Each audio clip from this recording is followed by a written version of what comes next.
Welcome to the great debate. ఏపీలో ఒక కీలక అంశం ఇప్పుడు చర్చాంశంగా మారింది. ప్రధానంగా తల్లికి వందనం అనే పథకం గురించి చర్చ కొనసాగుతుంది. దానిపైన జీవో నెంబర్ 29 నెంబర్తో వచ్చిన జీవో పైన ఇప్పుడు కొంత వివాదం చెలరేగుతుంది. ప్రధానంగా వైసీపీ ఏదైతే విపక్షం ఉందో విపక్షం అభ్యంతరం వ్యక్తం చేస్తుంది. జీవోలో కొంత లోపభూయిష్టంగా కొంత మెలికలు పెట్టే విధంగా జీవోని రూపొందించారు అనేది ప్రధానంగా వైసీపీ ఆరోపిస్తూ ఉంది. జీవోని అక్రమంగా ఇచ్చారంటుంది వైసీపీ. కుటుంబంలో ఒక్కరికే వచ్చేలా, అంటే ఒక్కరికే ఆ పథకం వర్తించేలా జీవో ఇచ్చారని విపక్షం బలంగా చెప్తూ ఉంది. కుటుంబంలో ఎంతమంది ఉంటే అందరికీ పథకం ఇస్తామని గత ఎన్నికల్లో ప్రభుత్వం ప్రకటన చేసింది. ఇప్పుడు ఉన్నటువంటి అప్పటి విపక్షం ఇప్పుడు ప్రభుత్వం ప్రకటన చేసిందని, అందరికీ కూడా తల్లికి వందన పథకం కింద ఏడాదికి 15,000 చొప్పున వర్తింపు చేస్తామని ఇస్తామని గతంలో ప్రకటన చేసిందని. కానీ ఇప్పుడు దానికి భిన్నంగా, పూర్తి భిన్నంగా జీవో 29ని తీసుకొచ్చారు అని వైసీపీ చెప్తుంది. నిజంగానే వైసీపీ ఆరోపిస్తున్నట్టుగా జీవోలో కుట్ర ఏమైనా దాగి ఉందా? విపక్ష ఆరోపణలపై ప్రభుత్వం క్లారిటీ ఇచ్చే అవకాశం ఉందా? ఇచ్చిన జీవో ప్రకారమే సర్కారు ముందుకు వెళ్ళిపోతుందా? అదే జరిగితే, ఒకవేళ లోపభూయిష్టంగా ఉండి ఇచ్చిన జీవో ప్రకారం ముందుకు వెళ్తే ఖచ్చితంగా ఎన్నికల హామీ ఏదైతే అది పూర్తి ఫుల్ ఫ్లెజ్డ్గా అవ్వదు. అట్ ది సేమ్ టైం కొంతమంది ఎవరైతే చదువుకోవాలని ఖచ్చితంగా పేదింటి పిల్లలు ఎవరైతే ఉంటారో వారికి కొంచెం ఇబ్బందికర పరిస్థితి తలెత్తే అవకాశం ఉంటుంది. బట్ వైసీపీ చేసిన ఈ అలిగేషన్లో నిజమెంత? నిజంగానే జీవోలో ఆ విధంగా మెన్షన్ చేసిన, వీళ్ళు మెన్షన్ చేసినట్టుగా వీళ్ళు ఏదైతే డౌట్స్ రైజ్ చేస్తున్నారో ఆ దిశగా ప్రభుత్వం జీవోని రూపొందించిందా? ఇదే అంశంపై మనం డిబేట్ కొనసాగించబోతున్నాం. డిబేట్లోకి వెళ్లే ముందు ఒకసారి మాజీ మంత్రి అంబటి రాంబాబు పర్టికులర్గా ఈ పథకం గురించి ప్రభుత్వం ఇచ్చినటువంటి జీవో పైన ఏమన్నారు ఒకసారి విని స్టార్ట్ చేద్దాం. మనతో పాటుగా గెస్ట్లు అయితే విశ్లేషకుడు కోటేశ్వరరావు గారు ఉన్నారు, అదేవిధంగా టీడీపీ నుంచి బాలగురుస్వామి, కాంగ్రెస్ నుంచి బాజీ గారు సిద్ధంగా ఉన్నారు. రైట్, డిబేట్ స్టార్ట్ చేసే ముందు అంబటి రాంబాబు ఏమన్నారనేది ఒకసారి విని మనం డిబేట్ స్టార్ట్ చేద్దాం. చంద్రబాబు నాయుడు గారు సమాధానం చెప్పాల్సిన అవసరం ఉంది. మీరు ప్రతి పిల్లవాడికి ఇస్తానని చెప్పి ఇవాళ కేవలం ఒక్క 15,000 రూపాయలే తల్లుల ఖాతాల్లో జమ చేయడానికి జీవోని ఇష్యూ చేశారు. ఇంకా డబ్బులు వేయలే. ఇప్పుడు వేస్తారో తెలియదు. నేను అడుగుతా ఉన్నా, ఎప్పుడు డబ్బులు వేస్తారో కూడా చెప్పాలి. ఎంతమంది పిల్లలుంటే అంతమందికి కూడా గణన చేసి వాళ్లకు డబ్బులు ఇవ్వాలి. ఇది మేము ఫ్రెష్ గా డిమాండ్ చేస్తున్న అంశం కాదు. మీ మేనిఫెస్టోలో పెట్టి ప్రచారం చేసినటువంటి విషయాన్ని మీరు తప్పనిసరిగా అమలు చేయాలని వైఎస్ఆర్ కాంగ్రెస్ పార్టీ డిమాండ్ చేస్తుంది. తక్షణమే ఈ జీవోను మార్చండి. ఈచ్ స్టూడెంట్ అని రాయండి.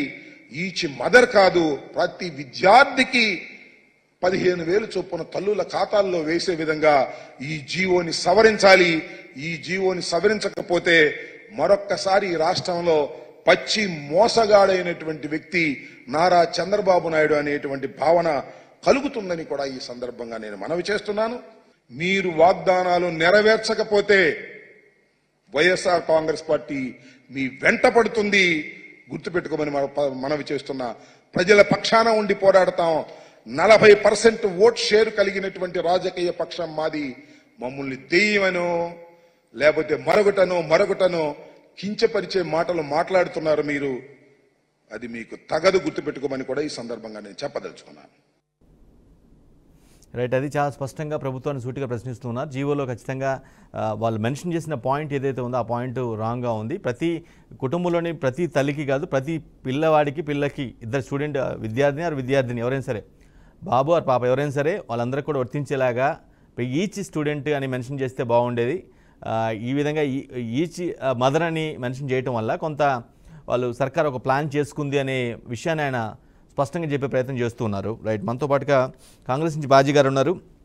బాజీ గారు, అంబటి రాంబాబు ఏదైతే రైట్ చేశారో మాజీ మంత్రి, వైసీపీ కీలక నేత, ఆ పాయింట్ మీరు ఏ విధంగా చూస్తారో? ఆ పాయింట్ ఆయన లేవనెత్తిన పాయింట్ లాజికల్గానే ఉందా, లేదంటే ఇంకేదన్నా ఉందనుకోవాలా బాజీ గారు? యాక్చువల్గా జీవో నేను చూశానండి. జీవోలో మరి అంబటి రాంబాబు గారు మెన్షన్ చేసినట్లుగా ఈచ్ మదర్ అనే మెన్షన్ చేశారు. Each mother which are having children in schools from 1st to 12th class అన్నట్టే ఉంది. దాని అర్థం యాక్చువల్ గా జీవో ప్రకారంగా చూస్తే ప్రతి తల్లికి, చదువుకునే పిల్లలు ఉన్న ప్రతి తల్లికి 15,000 రూపాయలు అందజేస్తామనే ఉంది. కాకపోతే ఏంటంటే అది నేను అనుకోవటం, అధికారులు ఆ జీవోని రూపొందిస్తున్నప్పుడు ఒక ఎర్రర్ జరిగిందని అనుకుంటున్నాను. ఎందుకంటే బహిరంగంగా మేనిఫెస్టోలో ప్రకటించడమే కాకుండా ఎలక్షన్ ముందు మరి కూటమిలో ఉన్న 3 ప్రధాన పార్టీ నేతలందరూ కూడా మరి ప్రకటించారు. ప్రతి రైట్, పదే తల్లికి, పదే చెప్పారు. ప్రతి బిడ్డకి నా 3 పిల్లలుంటే 3 15 45,000, నలుగురు ఉంటే 4 15 60,000 అని క్లియర్ గా చంద్రబాబు నాయుడు గారు, లోకేష్ గారు, అట్లాగే పవన్ కళ్యాణ్ గారు ముగ్గురు కూడా మరి ప్రకటించారు, బహిరంగంగా ప్రకటించారు. దాని నుంచి బయటకు తప్పించుకొని వెళ్ళిపోతారు అని అయితే నేను అనుకోవటం లేదు. నేను దాన్ని ఒక తప్పిదంగానే చూస్తున్నాను. ఒక జీవో హడావుడిలో అధికారులు మరి తయారు చేసిన జీవోలో తప్పని అనుకుంటున్నాను. ఎందుకంటే మరి గవర్నమెంట్ వచ్చి రాగానే ఒక నెల అవుతుంది. కానీ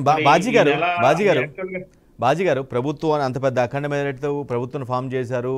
ఎక్స్పీరియన్స్డ్ పర్సన్స్, బ్యూరోక్రాట్స్ ఉంటారు, సీనియర్లు ఉంటారు. అటువంటి వ్యక్తులు ఉండి అటువంటి వ్యవస్థ ఉన్నప్పుడు కూడా ఇంత జీవో విషయంలో తప్పు చేస్తారని నేను అనుకోవట్లేదు.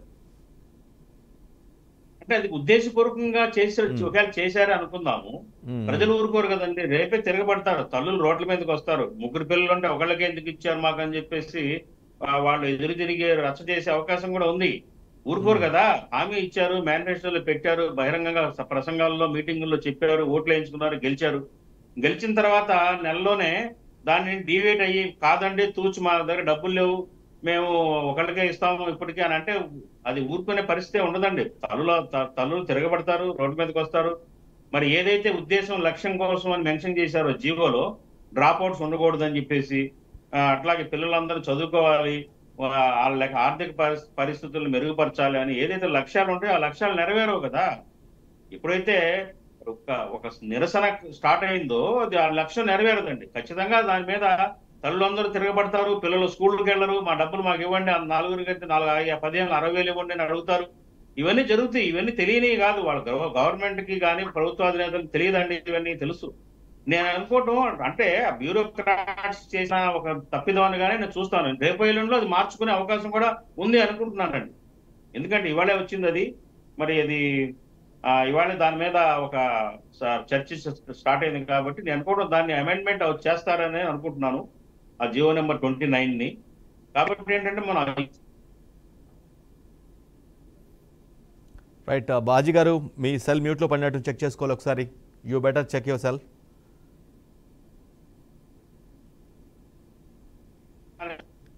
కాబట్టి ఏంటంటే అనుకోవడం వాళ్ళు ఖచ్చితంగా దీని అమెండ్మెంట్ అధికారులు సర్దుకుంటారని అనుకుంటున్నాను. ఒకవేళ దాని అమెండ్మెంట్ చేసినా చేయకపోయినా రేపు మరి ఆ డబ్బు వేసేటప్పుడు మాత్రం ఖచ్చితంగా నేను అనుకోవటం ఆ పిల్లలు ఎంతమంది ఉన్నారు అందరూ దానికి ఒక ఫార్మాట్ ఉంది, ఆ ఫార్మాట్ ప్రకారంగా వెళ్ళి ఆ ఫార్మాట్ ప్రకారంగానే పేమెంట్స్ ఇస్తారని చెప్పేసి నేను భావిస్తున్నాను అనుకుంటున్నాను. Right right. కోటేశ్వర గారు మనతో పాటు ఉన్నారు, విశ్లేషకులు, ప్రముఖ విశ్లేషకులు. రైట్ కోటేశ్వర గారు, ఈ జీవో కానీ లేదంటేనే ఇప్పుడు వచ్చిన వైసీపీ రైట్ చేసిన పాయింట్ కానీ ఇదంతా తెలియక జరిగిన తప్పు అనుకోవాలా, తెలిసి చేసిన ప్రభుత్వ పాలసీ అనుకోవాలా కోటేశ్వర గారు? ఇప్పుడు పదజాలానికి సంబంధించినటువంటిది సరే ఎవరి భాష్యం వాళ్ళు చెప్పుకుంటాం అనేది మనకు తెలిసిందే.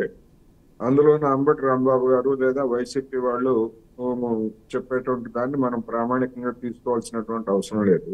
ఇక్కడ నేను ఒక తర్కబద్ధమైనటువంటి అంశాన్ని చెప్పదలుచుకున్నాను. ఒకళ్ళకే ఇచ్చేట్లయితే మళ్ళా ప్రత్యేకంగా జీవో జారీ చేయాల్సినటువంటి అవసరం ఏముంది?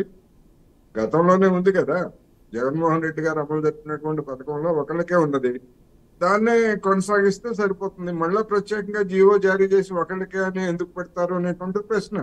అందుకని పాత జీవోనే కంటిన్యూ చేయొచ్చు, మళ్ళా దాన్ని ఒకళ్ళకే ఇవ్వడానికి ఒక జీవో ఎందుకు?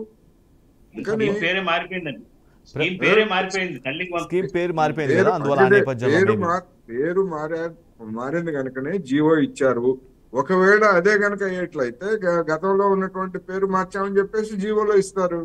అంతేగాని ఆ జీవో అనేటువంటి దాన్ని ఇప్పుడు అంబటి రాంబాబు గారికి ఆయనకి అన్ని విషయాలు సమగ్రంగా తెలుసని నేనైతే అనుకోవట్లేదు. ఎందుకంటే జలవనరుల శాఖ మంత్రిగా ఆయన తెలివితేటలు ఉంటే మనం చూసాము.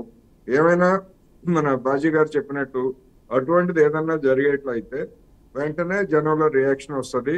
ఒకవేళ డ్రాఫ్టింగ్ లో పొరపాటు ఏదన్నా ఉండేట్లయితే దాన్ని ప్రభుత్వం బహుశా తెల్లవారేసరికి సవరించినా కూడా ఆశ్చర్యం లేదు. అందుకని ఆ విధంగా అందరికీ కనుక ఇవ్వకపోయేట్లయితే అది తెలుగు వైసీపీకి లేదా ఇతర ప్రతిపక్షాలకి అది ఒక పెద్ద అవకాశం ఇచ్చినట్టు అవుతుంది. అలాంటి పొరపాటు చంద్రబాబు నాయుడు గారు మొదటి నెలలోనే చేస్తారని నేనైతే అనుకోవట్లేదు. ఏమైనా ఒక అబ్జెక్షన్ లేదా ఒక విమర్శ వైసీపీ నుంచి వచ్చింది కనుక ప్రభుత్వం దీని మీద ఎట్లా స్పందిస్తుంది అనేటువంటిది మనం రేపు ఎల్లుండి వరకు వేచి చూస్తే మంచిది అనేది నా అభిప్రాయం. యాజ్ పర్ ద జీవో ఖచ్చితంగా ఈచ్ మదర్ అని అన్నారంటే ఆ మదర్కి కేవలం 15,000 మాత్రం వస్తాయి ఏడాదికి. ఆ పిల్లలకి ఈచ్ మదర్ అంటే గతంలో కూడా తల్లికే కదండి ఇచ్చింది. ఉమ్, ఉమ్. గతంలో కూడా తల్లి పేరుతోనే కదా ఇచ్చింది, బ్యాంక్ లో వేసింది. ఇప్పుడు కూడా అంతే, ఎంతమంది పిల్లలు ఉంటే అంతమంది ఒకే తల్లికి ఇస్తారు. Each mother for each child అని లేదు అక్కడ, అది అబ్జెక్షన్. ఫర్ ఈచ్ చైల్డ్ లేదని కనుక లేదని అభిప్రాయం వ్యక్తం చేస్తున్నారు. అంతేగాని తల్లికే ఇచ్చేది. గతంలో కూడా ఇచ్చింది తల్లికే కదా, తల్లికే ఇచ్చారు. అవును, ఇవ్వలేదు కదా, మదర్కే ఇచ్చారు. అవును. అందుకని డ్రాఫ్టింగ్ లో అటువంటిది ఏదైనా ఉంటే అది డెఫినెట్ గా క్లారిఫికేషన్ చేస్తారు, దాన్ని ఇంప్లిమెంట్ చేస్తారు. రాజు గారు చెప్పినట్టు, ఎందుకంటే జీవోని నేను ఇంకా చూడలేదు, రాజు గారు చెప్పినట్టు అందులో ఫార్మాట్ ఉంది. ఆ ఫార్మాట్ ప్రకారం ఎంతమంది పిల్లలు ఉంటే అంతమందిని చేస్తారు. ఒకవేళ చేయలేదు మొదటి వాళ్ళకే అని చెప్పేసి కొట్టేశారనుకోండి, ఇమ్మీడియట్ గా రియాక్షన్ వస్తుంది. అటువంటి పని చేస్తుందని నేనైతే అనుకోవట్లేదు. ఒకవేళ చేస్తే మాత్రం అది స్వయంకృతం అవుతుంది. కానీ డ్రాఫ్టింగ్ లో అలాంటి తప్పు జరిగే అవకాశం ఉండదా? ఎంతో పెద్ద వ్యవస్థ, బ్యూరోక్రాట్స్, సీనియర్స్ ఉంటారు. ఎందుకుండవు? కోర్టుకి ఇచ్చినటువంటి జగన్మోహన్ రెడ్డి గారు కోర్టుకి ఇచ్చినటువంటి అఫిడవిట్లోనే లేదా అనేక సందర్భాల్లో హైకోర్టు, సుప్రీంకోర్టుకి ఇచ్చినటువంటి అఫిడవిట్లోనే డ్రాఫ్టింగ్ లోపాలు ఉంటే జడ్జీలు మొట్టికాయలు వేస్తే వాటన్నిటిని వెనక్కి తీసుకున్నటువంటి ఉదంతాలు ఎన్ని లేవు? పెద్ద పెద్ద లాయర్లుగా పేరు మోసినటువంటి లాయర్లుగా ఉన్నటువంటి వాళ్ళే అటువంటి పొరపాట్లు చేస్తారు. అందుకని దాన్ని మనం ఎవరైనా హ్యూమన్ ఎర్రర్ మీరు చేయొచ్చు, నేను చేయొచ్చు, ఇంకోళ్ళు చేయొచ్చు. మన స్క్రోలింగ్ వేస్తూ ఉంటారు. మన స్క్రోలింగ్ లో ఎన్ని తప్పులు వస్తున్నాయి, అన్ని ఛానల్స్, నేను ఒక ఛానల్ అని కాదు, ఎన్ని తప్పులు వస్తున్నాయి. మరి ఎడిటర్లు చూడలేదా? ఎందుకని ఇటువంటి జరుగుతుందని అంటే దాన్ని అవన్నీ కూడా అది వేరే ఇష్యూ. కాకపోతే ఏ ఇష్యూ అయినా తప్పు జరిగింది. మరి సంబంధిత మంత్రి నారా లోకేష్ గారు కూడా ఉండాల్సిన జీవో బయటకు రాబోయే ముందు అధికారులు తయారు చేసిన జీవో ఏదైతే ఉందో కరెక్ట్ గా ఉందా లేదా అని కన్సర్న్ మినిస్టర్స్ వెరిఫై చేయాలి. తర్వాత ముఖ్యమంత్రి పేషికి వెళ్తుంది. అప్పుడు అక్కడన్నా స్క్రూటినీ జరగాలండి. మరి ఇన్ని స్టేజ్ల్లో కూడా జరగకుండా అది రిలీజ్ అయింది అంటే జనరల్ గా విమర్శలకి తా ఉంటుందండి. విమర్శలు వస్తాయి, అనుమానాలకు తా ఉంటుంది. నిజంగా స్కిప్ చేస్తున్నారేమో, బడ్జెట్ లేదని, డబ్బు లేదని ఈ తర్వాత ఒక్కళ్ళకి ఇద్దామని ఉందేమో ఆలోచన అనేది ప్రతిపక్షాలు లేవనెత్తున్న అనుమానాలు. కాబట్టి ఏంటంటే ప్రభుత్వం స్పందించి వెంటనే ఈ అనుమానాలకి ఫుల్ స్టాప్ పెట్టాల్సిన అవసరం ఉంది.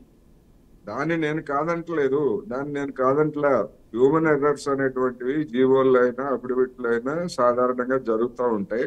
దాన్ని రెక్టిఫై చేసుకోకపోతే, రేపటిలోగా రెక్టిఫై చేసుకోకపోతే మీరు అన్నట్టుగా నేను విమర్శిస్తాను, మీరు విమర్శిస్తారు, జనం విమర్శిస్తారు, జరగాల్సిందేదో జరుగుతుంది. అందుకని ఇది రేజ్ అయింది కనుక ప్రభుత్వ స్పందన ఏమిటనేటువంటిది వెయిట్ చేద్దాం అనేది నా అభిప్రాయం. ఈ లోపలే మొత్తం అంతా అయిపోయిందని చెప్పేసి వైసీపీ పాడినటువంటి పాటలకంతా డాన్స్ చేయాల్సినటువంటి పని లేదు. ఇది నా అభిప్రాయం.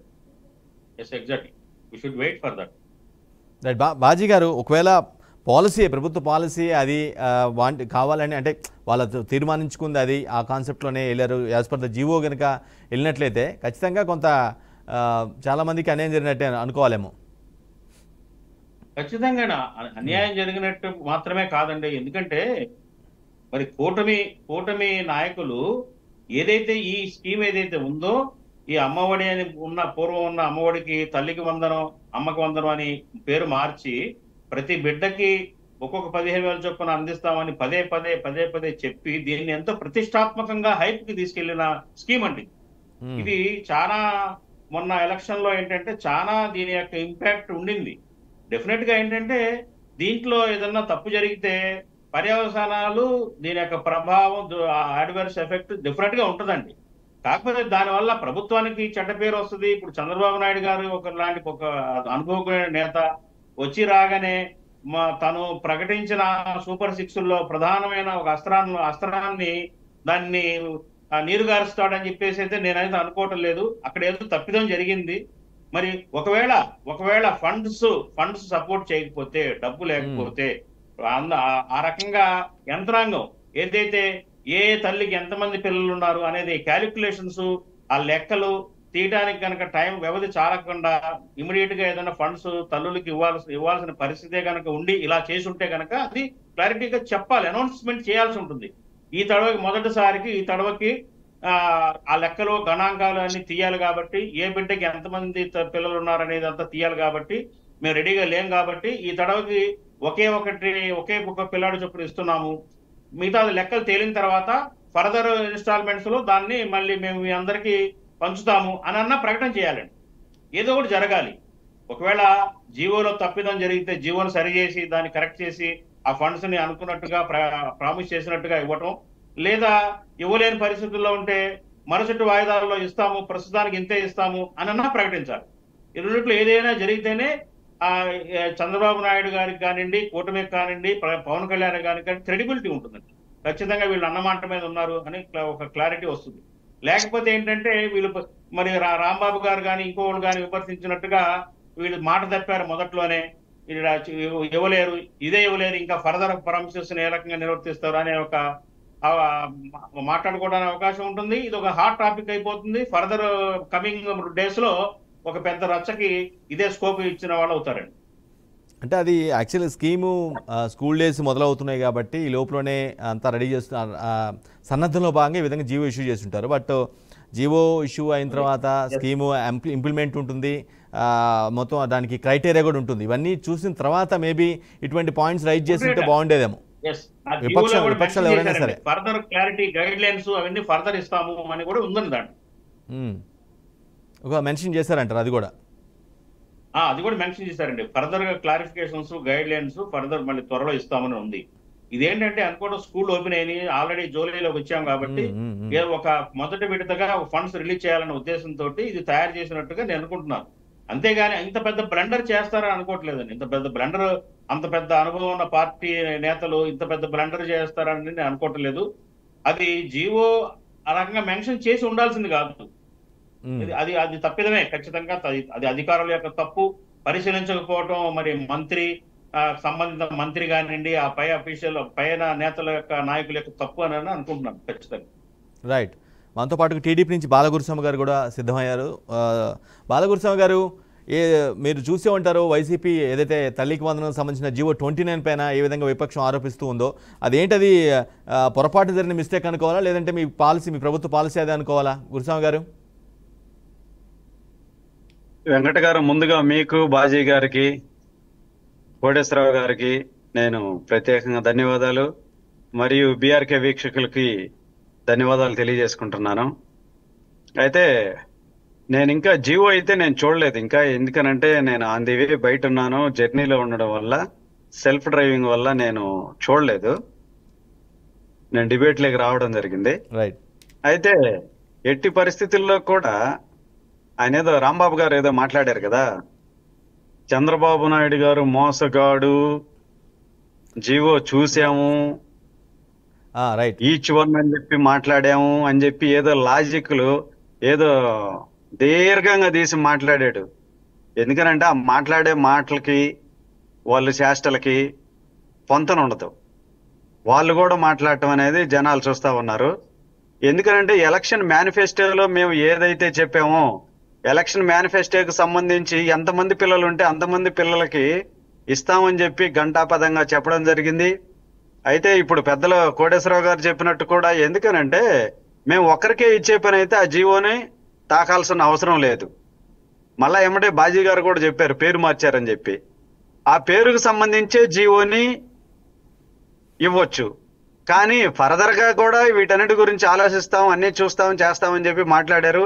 ఎందుకనంటే ఈ అకాడమిక్ ఇయర్ స్టార్ట్ అయిపోయింది కాబట్టి కొంతమందికి ఏమన్నా ఆలోచనలు ఉన్నా వాటన్నిటినీ పటాపంచలు అయ్యేదాని కోసం మేము ఇస్తామని చెప్పేదానికోసంగా జీవో తయారు చేయడం జరిగింది తప్పితే ఎక్కడా కూడా ఇచ్చిన మాట తప్పడం గానీ ఆపడం గానీ అనేది 100% చెయ్యం సార్. గురుస్వామి గారు, ఇప్పుడు ఆ జీవోలో ఇచ్చిన ఆ లెటర్ కోడింగ్ ఏదైతే ఉందో ఆ డ్రాఫ్ట్ అనేది అందులో for each child of a family కాకుండా for each mother of a family అన్నట్లుగా ఇవ్వడం జరిగింది. అక్కడే కొంత ట్విస్ట్ జరిగింది అనేది వైసీపీ ప్రధాన ఆరోపణ. అంటే ఆడ చిన్న లాజిక్ కూడా ఉంటది వెంకట గారు. ప్రింట్ జరగడంలో ఏదన్నా బై మిస్టేక్ జరిగి ఉండొచ్చు, అంతే తప్పిస్తే దాన్ని పట్టుకొని కుక్కతాక పట్టుకొని గోదావరి ఈదినట్టు ఈ వైసీపీ వాళ్ళు ఏదో మీడియా ముందుకు వచ్చి అవాకులు చెవాకులు పేలుతున్నారు. వాళ్ళకైతే అవకాశం ఇవ్వం. జనాలకు ఇచ్చిన మాట ఎట్టి పరిస్థితుల్లో తప్పకుండానే మేము ఇచ్చిన మాటలు చేసిన హామీలన్నీ కూడా నెరవేరుస్తాం. దానికి సంబంధించి ఇచ్చిన జీవోలో వీళ్ళేదో కావాలని చెప్పేసి మాట్లాడటం తప్పితే ఏమి లేదు. ఎందుకనంటే ప్రతి ఒక్క పిల్లవాడికి ఖచ్చితంగా ఇస్తాము. దాని గురించి అయితే గగ్గోలు పెట్టాల్సిన అవసరం ఈ వైసీపీ వాళ్ళకి లేదు. రాష్ట్ర జనాభాని కూడా వీళ్ళు ఎందుకనంటే ఏం దొరుకుతుందా అని చెప్పి వీళ్ళు కాసు కూర్చున్నారు. గోతికాడ నక్కలాగా కాసు కూర్చొని ఇదేదో దొరికిందని చెప్పేసి ఇదేదో పెద్ద బ్రహ్మాస్త్రం లాగా అని చెప్పి మేము జనాల్లోకి పోతాము, మాకు 40% ఓట్ బ్యాంక్ వచ్చింది అని చెప్తున్నారు. ఆ 40% ఓట్ బ్యాంక్ లో కూడా ఎట్టో పై మిస్టేక్ పొరపాటున 11 వచ్చినాయి, లేదంటే అవి కూడా వచ్చిండే కాదు. మిమ్మల్ని ఎందుకనంటే మీకు దమ్ముంటే మీకు చేతనైతే మీరు మీ నాయకులు అసెంబ్లీలో పారిపోకుండా వచ్చి ఎవరైతే గెలిచారో 11 మంది ఐ విల్ ఛాలెంజ్ ఎనిబడి, మీకు మీ పార్టీకి గెలిచిన ఎమ్మెల్యేలకు అందరికి కూడా మేము తెలుగుదేశం పార్టీ తరఫున సవాల్ చేస్తున్నాము. మీరు ఏదో మీడియా ముందలకు వచ్చేసి మాట్లాడటం కాదు, రేపు అసెంబ్లీలోకి వచ్చేసి మేమేదన్నా తప్పు చేస్తే మీరు మాట్లాడండి, ప్రశ్నించండి, మీ సూచనలు సలహాలు ఇవ్వండి. అంతే తప్పిస్తే ఏడ కూర్చొని ఏదో మాట్లాడటం కాదు. ముందు మీరు తొందర ఎందుకు రండి, మీరు అసెంబ్లీకి. మేము ఏదైనా ఇచ్చిన మాట తప్పు ఉంటే ప్రశ్నించండి, జనాల ముందు పెట్టండి, మాట్లాడండి, దానికి మేము చెప్పే పరిస్థితి ఉంటది. అంతే తప్పిస్తే ఎక్కడా కూడా మేమైతే మాట తప్పం. క్యాన్సిల్ వేసుకునే వీళ్ళ మా గురించి మాట్లాడేది. గురుస్వామి గారు మీరు గగ్గోలు పెడుతున్నారు వైసీపీ వాళ్ళు అది ఇది అని చెప్తున్నారు. గురుస్వామి గారు మాట్లాడే మాజీ మంత్రులు వీళ్ళు మాట్లాడేది, వీళ్ళు ఏం మాట్లాడుతున్నారు? వీళ్ళకి కొంచెమైనా ఆలోచన జ్ఞానం ఉందా? ఏం మాట్లాడుతున్నారు వీళ్ళు? ఈయన ఇరిగేషన్ మంత్రిగా ఉంటే ఆ పోలవరం గురించి మాట్లాడేదానికి నాకు ముందే తెలుసు ఇది అవ్వదు, నాకు అర్థం కాలేదు కాబట్టి ఎవరు అర్థం కాదు అనుకునే వీళ్ళ సార్ మాట్లాడేది. వీళ్ళకి మాట్లాడే నైతిక హక్కు వీళ్ళకి వీళ్ళ పార్టీకి లేదు. మేమైతే ఇచ్చిన మాట ప్రకారం, ఇచ్చిన కమిట్మెంట్ ప్రకారం ఖచ్చితంగా ప్రతి విద్యార్థికి 15,000 రూపాయల చొప్పున ఇవ్వడం అనేది జరుగుతుంది. ఇది తథ్యం. దీన్ని అయితే అండర్లైన్ చేసి పెట్టుకోండి. ఖచ్చితంగా మేము ఇచ్చిన మాట నెరవేరుస్తాం. దీనికైతే ఎలాంటి డౌట్ అవసరం లేదు. గురుస్వామి గారు గగ్గోలు పెడుతుంది వైసీపీ, అనవసర అర్థం చేస్తుంది, గోల్ చేస్తుందని మీరు చెప్తూ ఉన్నారు. కానీ ఆ గోలకి ఆ గగ్గోలకి అవసరాన్ని ఆవశ్యకతను కల్పించింది మీరే కదా. ఆ జీవోని కొంత ట్విస్టెడ్గా ఇవ్వటం వల్లనే ఇదంతా జరిగింది. లేదంటే మేబీ వాళ్ళు రెస్పాండ్ అయ్యే వాళ్ళు కాదేమో. For each child of a family అంటే ఖచ్చితంగా సైలెంట్గా ఉండేవాళ్ళేమో. వాళ్ళు కూడా సైలెంట్ గా ఉండేవాళ్ళు అయ్యి ఉండొచ్చేమో, నేను కాదనట్లేదు దాని గురించి. అంటే ఆ జీవో తయారు చేయడంలో ఏదైనా బై మిస్టేక్ జరిగి ఉండొచ్చు, అంతకు తప్పిస్తే ఆడ ఎలాంటిది ఏమి లేదు. ఎందుకనంటే వీళ్ళు నెల నెల ఉద్యోగస్తులకి జీతాలు వేయలేదు, వీళ్ళు ఇస్తారో లేదో చెప్పాలి, ఇంకా ఇవ్వలేదని మాట్లాడుతున్నారు. కొంచెమన్నా బుద్ధి జ్ఞానం లేకుండా ఇప్పటికి ప్రభుత్వం ఏర్పడి నెల రోజులు కూడా కాలేదు, వీళ్ళేం మాట్లాడుతున్నారు ఒకసారి ఆలోచించండి. ఆయన డిబేట్లు ఏం మాట్లాడుతున్నారు? వాళ్ళు బటన్ నొక్కి ఎలక్షన్ వచ్చేంత వరకు కూడా, జనవరిలో బటన్ నొక్కి మే నెలలో ఎలక్షన్ వస్తే ఎలక్షన్ వచ్చేంత వరకు కూడా వీళ్ళు డబ్బులు లేని వాళ్ళు వీళ్ళ మాట్లాడేది. ఏదైనా ఎదుటి వ్యక్తిని విమర్శించేటప్పుడు, ఎదుటి పార్టీని అడిగేటప్పుడు ముందు మనం ఏం చేసాము, అడిగే నైతిక హక్కు అర్హత మనకుందా లేదని కూడా ఆలోచించాలి. వీళ్ళు చేస్తే అదేదో చెప్తారు సామెత, ఇంకా డిబేట్ లో ఎందుకు ఆ సామెత చెప్పకూడదు. వీళ్ళు కూడా మాట్లాడటం అనేది అది దట్స్ నాట్, అది కరెక్ట్ కాదని చెప్పి నేను ఈ సందర్భంగా తెలియజేస్తా ఉన్నాను. రైట్. కోటేశ్వర గారు, రాష్ట్రం ఉన్న పరిస్థితుల్లో, ఏపీ ఉన్న పరిస్థితుల్లో ఐ థింక్ ప్రతి ఫ్యామిలీలో ఐ థింక్ 2 నుంచి 3 పిల్లలు కామన్ డౌట్ లేదు సార్, తెలియజేస్తా ఉన్నాను. గురుస్వామి గారు చెప్పండి. గురుస్వామి గారు. మేము ఎంతమంది పిల్లలున్నా పిల్లలందరికి కూడా ప్రతి ఒక్కరికి 15,000 చొప్పున తల్లికి వందనం మేము ఏదైతే ప్రకటించామో దాని ప్రకారం ఖచ్చితంగా తల్లి అకౌంట్లోకి డబ్బులు అనేది మేము వేస్తాం సార్. రైట్ కోటేశ్వర గారు, స్టేట్ ఉన్న సిచ్యువేషన్ కూడా మీకు తెలుసు, బాగానే ఐడియా ఉండి ఉంటుంది. ప్రతి మదర్కి ప్రతి కుటుంబంలో 2 నుంచి 3 పిల్లలు ఉంటారు. ఇప్పుడున్న స్టేట్ ఉన్న సిచ్యువేషన్లో అంతమందికి నిజంగానే కుటుంబంలో ఎంతమంది ఉంటే అంతమంది ఇచ్చే పరిస్థితి కానీ ఇచ్చే కెపాసిటీ కానీ స్టేట్ ఎకనామిక్ వ్యవస్థకి ఉందా, సిస్టమ్కి ఉందంటారా అంత ఇంపాక్ట్ఫుల్గా? అటువంటి సత్తా లేకపోతే అటువంటి శక్తి లేదా ఆ విధంగా సంపదని లేదా రాబడిని సృష్టించేటువంటి శక్తి చంద్రబాబు నాయుడు గారికి ఉందని చెప్పేసి తెలుగుదేశం వాళ్ళు 3 పార్టీల కుటుంబ వాళ్ళు చెప్తున్నారు. మరి వాళ్ళ కాన్ఫిడెన్స్ అనుగుణంగా ఇవ్వగలరు అనేటువంటి ఉద్దేశంతోనే ఎన్నికల్లో వాగ్దానం చేశారు. అందుకని జీవో కూడా జారీ చేశారు. గైడ్ లైన్స్ కూడా ఏదైనా ఫర్దర్ గైడ్ లైన్స్ తర్వాత ఇస్తామంటున్నారు. ఎందుకు అంటే ఈ పథకం కింద ఎప్పటికప్పుడు ప్రతి సంవత్సరం కూడా అంకెలు మారిపోతా ఉంటాయి. ఎందుకంటే పిల్లలు ఒక దశ నుంచి ఇంకొక దశకి వెళ్ళిపోయిన తర్వాత వాళ్ళ పేర్లు తీసేయాల్సి వస్తుంది, కొంతమంది పేర్లు. అదే విధంగా కొత్తగా చేరినటువంటి వాళ్ళ పేర్లు కొంతమందిని చేర్చాల్సి ఉంటుంది. అందుకని ఇది ఎప్పటికప్పుడు ఇదేమి లెక్కలు తేలనటువంటిది ఏం కాదు. లేకపోతే ఏ తల్లికి ఎంతమంది బిడ్డలు ఉన్నారని ప్రతి ఇంటికి వెళ్ళి చూడాల్సినటువంటి పరిస్థితి కూడా లేదు. ఎందుకంటే స్కూల్లో చేరినటువంటి వాళ్ళకే కదా ఇది వర్తించేది. స్కూల్లో చేరినటువంటి వాళ్ళు టీచర్లందరూ కూడా వివరాలన్నీ స్పష్టంగా రాస్తారు. అది మండల కేంద్రాలు, జిల్లా కేంద్రాలకి, మొత్తం రాష్ట్ర కేంద్రానికి వెళ్ళడం పెద్ద సమస్య ఏం కాదు అది. అందువలన ఇవన్నీ కూడా ఏంటంటే ఈ లిస్టులు తయారైన తర్వాత ఇదిగో ఈ లిస్టులు ఉన్నది అని చెప్పేసి వాళ్ళు నివేదిస్తారు. ఆ నివేదిస్తే ఇంతమంది పిల్లలు ఉన్నారు ఈ కుటుంబంలో, వీళ్ళు ఉన్నారు అనేది నివేదిస్తే దాన్ని ప్రాసెస్ చేయటం. అందుకని ఇంకా జీవో వచ్చింది, విడుదలైంది, దాని మీద అభ్యంతరాలు రైజ్ చేశారు. దాని మీద క్లారిటీ ఇవ్వకపోతే లేదా ఇది కరెక్టే అని చెప్పేసి లేదా వివరణ ఇచ్చేంత వరకు వెయిట్ చేయాలనేది నా అభిప్రాయం. ఒకవేళ ఇవ్వలేదనుకోండి, రేపు ఎల్లుండిలో గవర్నమెంట్ ఎటువంటి క్లారిఫికేషన్ ఇవ్వలేదు అనుకోండి, లేదు అది రాజకీయంగా చర్చనీయాంశం అవుతుంది. తెలుగుదేశం వాళ్ళు కానీ లేదా జనసేన బీజేపీ వాళ్ళు కానీ వాళ్ళ నోటికి తాళాలు వేసుకోవాల్సి వస్తుంది. అందుకని అటువంటి పరిస్థితి మొదటి నెలలోనే తెచ్చుకుంటారని నేనైతే అనుకోవట్లేదు.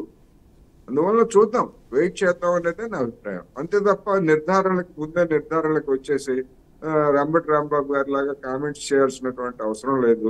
ఎందుకంటే అది ప్రతిపక్ష పార్టీ, దెబ్బతినున్నది. ఏ అవకాశం దొరుకుతుందా అని చూస్తున్నారు వాళ్ళు. చూడనివ్వండి, వాళ్ళ అభిప్రాయం ఒకవేళ వాళ్ళు చెప్పిందే కరెక్ట్ అయితే వాళ్ళకి మళ్ళా జనంలో అభిమానం వస్తుంది. లేదు ప్రభుత్వం తప్పు చేస్తే ప్రభుత్వానికి చెడ్డ పేరు వస్తుంది, పార్టీలకి జనం నుంచి వ్యతిరేకం వస్తుంది. చూద్దాం. కుటుంబంలో అందరికీ వర్తింపు చేసేలా ఖచ్చితంగా ఇది అమలు అయితే ఇంప్లిమెంట్ అవుతుంది. గవర్నమెంట్ చెప్పిన విధంగా, ఎన్నికల ముందు చెప్పిన విధంగా ఖచ్చితంగా ఆ స్కూల్లో, ప్రైవేట్ స్కూల్లో కావచ్చు లేదంటే గవర్నమెంట్ స్కూల్లో కావచ్చు, అక్షరాస్యత శాతం పెరిగే అవకాశం ఉంది కదా ఏపీ మొత్తంలో కూడా. డెఫినెట్ గా ఉంటుంది. అసలు మామూలుగానే పెరిగింది. గతంలో మాదిరి ఇప్పుడు వాళ్ళ ఏమి లేనటువంటి వాళ్ళు కూడా పిల్లల్ని చదివించాలనేటువంటి అది కాన్షియస్నెస్ పెరిగింది. అందువల్ల ఈ పథకం వచ్చిన తర్వాత 100% పిల్లలు స్కూళ్ళలో చేరుతున్నారు. ఎక్కడో కొంతమంది ఇప్పుడు సంచార జాతులుగా ఉన్నటువంటి వాళ్ళు లేదా స్థిర జీవనం లేనటువంటి వాళ్ళు ఇంకా కొంతమంది ఉన్నారు, లేదని అంటలేదు. అటువంటి వాళ్ళు స్కూల్ విద్యకి దూరంగా ఉన్నారు. అందుకని వాళ్ళకి ఎట్లాగో ఇది నమోదు కానటువంటి వాళ్ళకి వర్తించదు. కానీ స్థిర నివాసాలు ఉండి చేసేటువంటి వాళ్ళందరూ కూడా పిల్లల్ని శుభ్రంగా చేరుస్తున్నారు. ఇది మంచిదే. దీని ఉద్దేశం కూడా అదే. ఆ విధంగా తల్లిదండ్రులను ఎంకరేజ్ చేయటం. ఎందుకంటే పేదలుగా ఉన్నటువంటి వాళ్ళు పిల్లల్ని పనుల్లోకి పెడితే ఎంతో కొంత ఆదాయం వస్తుందని చెప్పేసి గతంలో స్కూళ్ళలో చేర్చినా గానీ స్కూళ్ళకి పంపకుండా పొలాల్లో పనిచేయడానికి తీసుకెళ్లినటువంటి ఉదంతాలు అందరికీ తెలిసినటువంటివి. అందుకని దాని కారణంగానే 75% హాజరు అనేటువంటి నిబంధన కూడా అదే. అందుకే పెట్టారు. ఎందుకు అంటే ఒకసారి డబ్బు తీసుకున్న తర్వాత పిల్లల్ని బడికి పంపకుండా పొలాల్లో పని చేయించుకుంటే దానివల్ల ఫలితం ఉండదు కదా.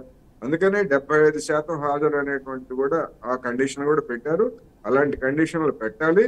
అటువంటి కండిషన్లు పెట్టడాన్ని నేనైతే సమర్థిస్తాను. ఎందుకంటే దాని ఉద్దేశం అది సరైనటువంటిదే. లేకపోయేట్లయితే పక్కదారి పెట్టేటువంటి అవకాశం ఉంది.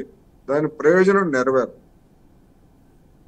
అందుకని ఆచరణలో ఏం చేస్తారు ఏమిటనేటువంటిది రేపు ఎల్లుండిలోనే క్లారిఫికేషన్ వస్తుంది. వచ్చిన తర్వాత దాని గురించి మంచి చెడ్ల గురించి విమర్శలు చేయడానికి ఏ పార్టీకైనా ఎవరికైనా హక్కు ఉందనేది నాకు. తల్లికి వందనం స్కీమ్ సంబంధించి ఏపీలో ప్రభుత్వం రిలీజ్ చేసిన జీవో నెంబర్ 29 పైన వివాదం కొనసాగుతుంది. అందులో ఇచ్చిన డ్రాఫ్టింగ్ ఏదైతే ఉందో జీవో డ్రాఫ్టింగ్ సంబంధించి కొంత ట్విస్టెడ్గా, కొంత మెలికలు ఉండేలాగా లోపభూయిష్టంగా ఉందనేది వైసీపీ ప్రధాన ఆరోపణ. టీడీపీ మాత్రం అటువంటిదే ఉండదు అంటే అధికారికంగా ఆ జీవో పైన వైసీపీ రైజ్ చేసిన పాయింట్ మీద అధికారికంగా ప్రభుత్వం కానీ, ప్రభుత్వం నుంచి మంత్రులు కానీ, లేదంటేనేమో ఎవరైనా కీలక నేతలు కానీ మాట్లాడిన సందర్భం అయితే ఇంకా మొదలలేదు. ఎందుకంటే ఈరోజే ఆ విషయాన్ని వైసీపీ రైజ్ చేసింది కాబట్టి. రైట్, బాజీ గారు, ఒకవేళ ఇన్ కేస్ డ్రాఫ్టింగ్లో ఎటువంటి మిస్టేక్ లేదు, మేము ఒక కాన్షియస్తోనే ఇచ్చేసాము, ఆ విధంగానే జరుగుద్ది అని అంటే ఇక గత ప్రభుత్వానికి ఈ ప్రభుత్వానికి ఈ పథకం విషయంలో గత ప్రభుత్వానికి ఈ ప్రభుత్వానికి పెద్ద తేడా ఉండదు, అవునా? అంతేనండి, రెండు ఒకటే అవుతాయి. జగన్మోహన్ రెడ్డి గారి ప్రభుత్వంలో కూడా 15,000 రూపాయలు మరి చదువుకునే పిల్లలకి ఒక చదువుకునే చైల్డ్ కి మాత్రమే ఇస్తామని చెప్పి చేశారు. అదే ఇంప్లిమెంటేషన్ చేసుకుంటూ వచ్చారు. ఇప్పుడు దానికి భిన్నంగా నేనైతే మీరు చెప్పినట్టుగా అట్లా జరుగుతుంది అనుకోవట్లేదండి. ఎందుకంటే అంత తేలిగ్గా ఒక పథకాన్ని అంత హైలైటెడ్ గా ప్రజల్లోకి తీసుకెళ్లి గెలిచిన తర్వాత ఆ నమ్మించి ఒమ్ము చేస్తారని చంద్రబాబు నాయుడు గారు చేస్తారని అయితే నేనైతే అనుకోవట్లేదు. ఎందుకంటే అంత పెద్ద అనుభవశాలి వైసీపీ నేతల స్టాండే అది. బాజీ గారు, చంద్రబాబు విషయంలో వైసీపీ నేతల స్టాండే అది. జనరల్ గా వైసీపీ నేతలు ఎక్కువ కూడా నమ్మించి మోసం చేస్తారు అని ఎక్కువగా చెప్తున్న పరిస్థితి. కాదు సార్, ఇప్పుడు వాళ్ళు జనరల్ గా ఓడిపోయి ఉన్నారు. ఏవే లూప్ హోల్స్ దొరుకుతాయా, ఏ లోపాలు దొరుకుతాయా, ఎక్కడెక్కడ తప్పులు చేస్తారా అని కాచు కూర్చొని ఉన్నారు. మరీ నేను అనుకోవటం అంబటి రాంబాబు గారు మరీ తొందరపడి మాట్లాడుతున్నారేమో అనిపిస్తా ఉంది. ఎందుకంటే it's too early to criticize అండి. ఎందుకంటే నెల కూడా అవ్వలేదు గవర్నమెంట్ లో వచ్చి, ఇంకా లెక్కలు తీస్తున్నారు. ఏ శాఖ నుంచి ఎంతంత అప్పులు ఉన్నాయి మొత్తం తీసి 14 లక్షల కోట్ల అప్పు ఉందని తేల్చారు. ఒక శ్వేతపత్రాన్ని ఇచ్చారు. చంద్రబాబు నాయుడు గారు క్రమ పద్ధతిగా ఆయన పనిచేసుకుంటూ వెళ్తున్నారు. మొత్తం ఢిల్లీతో సంబంధాలను తీసుకోవటం కానివ్వండి, అట్లాగే ఇక్కడ ఉన్న ఆర్థిక పరిస్థితి మీద అవగాహన తెచ్చుకోవటం, అట్లాగే డిమాండ్స్ ఏంటి, ఫైనాన్షియల్ డిమాండ్స్ ఏమున్నాయి, వీళ్ళు ఇచ్చిన ప్రామిసెస్ కి ఏ రకంగా ఫుల్ఫిల్ చేయాలనే విషయంలో కానివ్వండి డిపార్ట్మెంట్ వైజ్ గా రివీల్ చేసుకుంటూ వెళ్తున్నారు. ఇంకా పూర్తి కాలేదు అదంతా కూడా. ఇప్పుడే మనం టూ ఎర్లీ ఇంత క్రిటిసైజ్ చేసి వాళ్ళు ఏదో డివేట్ అయిపోయారు ప్రామిసెస్ నుంచి అని మనం విమర్శించడానికి కూడా అంత టూ ఎర్లీ అండి. కాకపోతే ఒకటి మాత్రం ఏంటంటే ఈ జీవో మీద చెలరేగిన అంశం మీద ఏంటంటే జీవోను కనుక చూస్తే జీవోలో మాత్రం క్లారిటీగా ఇవ్వలేదు. ఆ జీవో ఏదైతే ప్రామిస్ చేశారో ఆ ప్రామిస్ చేసిన ప్రకారంగా ఆ జీవో లేదు అన్నది మాత్రం ఖచ్చితంగా మనం చెప్పొచ్చు. అదే అది మిస్టేక్ జరిగి ఉంటుందేమో. దీని మీద రేపు క్లారిఫికేషన్ ఇస్తే బాగుంటుంది వాళ్ళు. లేకపోతే ఒకవేళ వాంటెడ్లీ ఉన్న ఆర్థిక పరిస్థితులు బేరీజ్ వేసుకోవడంలో డిలే అయిపోయింది కాబట్టి అదన్నా చెప్పాలి కనీసం ప్రజలకి. అది మాత్రం నేను ఖచ్చితంగా చెప్పగలను. అంతేకాదండి, ఇప్పుడు చూస్తే మనం ఇప్పుడు చంద్రబాబు నాయుడు గారు ఢిల్లీలో మరి సెంట్రల్ గవర్నమెంట్ చేత ఓఆర్ఆర్ ఏదైతే రాజధాని చుట్టూతా కూడా ఔటర్ రింగ్ రోడ్ శాంక్షన్ చేయించుకున్నారు. రాష్ట్ర ప్రభుత్వం మీద ఎటువంటి బర్డెన్ పడకుండా టోటల్ ఖర్చు ఏదైతే 25,000 crores సంథింగ్ ఏదో ఉంది అది కూడా టోటల్ గా ఆ భూములు సేకరణ కానివ్వండి, దానికి అయ్యే ఖర్చు కానివ్వండి, ఔటర్ రింగ్ రోడ్ వేసే విషయం కూడా కేంద్రం చేత ఒప్పించుకున్నారు. అట్లాగే ఏంటంటే ప్రతిదీ కూడా ఆయన కేంద్రం నుంచి సహకారాన్ని తీసుకునే విధంగా ఆయన ఆలోచనలు చేస్తున్నారు, అలాగే కృషి చేస్తున్నారు. నేను అనుకోవడం ఏంటంటే ఇంత బ్లండర్ గా చేసిన మెయిన్ ప్రామిసెస్ డివైడ్ అయిపోయి అపఖ్యాతి పాలవుతారని చెప్పేసి అయితే అనుకోవటం లేదు. అది అమలు చేస్తారు ఖచ్చితంగా. దాని క్యాలిక్యులేషన్స్ లెక్కలు అదంతా తీయటం, దానికి ఒక ఫార్మాట్ లో దాన్ని పొందుపరచడం, దానికి ఒక బడ్జెట్ తీయటం, ఇదంతా కూడా టైం టేకింగ్ ప్రాసెస్ కాబట్టి ఫర్దర్ మంత్స్ లో మనం దాని మీద క్లారిటీ ఇస్తారని చెప్పేసి అనుకుంటా ఉన్నాను. అంతేకాకుండా ఇవాళ మనం చూస్తే ఇసుక పాలసీ కూడా క్లారిటీగా వచ్చింది. ఇసుకను కూడా ఉచితంగా ఇసుక ఇస్తామని చెప్పేసి చేశారు. దాని మీద కూడా ఒక జియో రిలీజ్ చేశారు. దాంట్లో ఏంటంటే ఉన్న స్టాక్స్ ఏదైతే ఉన్నాయో టోటల్ గా రాష్ట్రంలో ఆ స్టాక్స్ అన్నింటినీ కూడా నామినల్ ఖర్చులు ఏదైతే ట్రాన్స్పోర్టేషన్, తర్వాత ఆ సీనరేజీ, తర్వాత దాని యొక్క మెయింటెనెన్స్ ఖర్చు, ఆ రీచ్ల మెయింటెనెన్స్, ఆ ప్రొక్లైన్స్ అయ్యే ఖర్చు అదంతా అంత మాత్రమే చెల్లించుకొని ఇసుకని ఫ్రీగా మరి ఇచ్చే పద్ధతుల్లో చేస్తున్నారు. 20 tons per Aadhaar card per person కి ఇచ్చే విధంగా పాలసీ తెచ్చారు. అది అమలు జరుగుతూ ఉంది.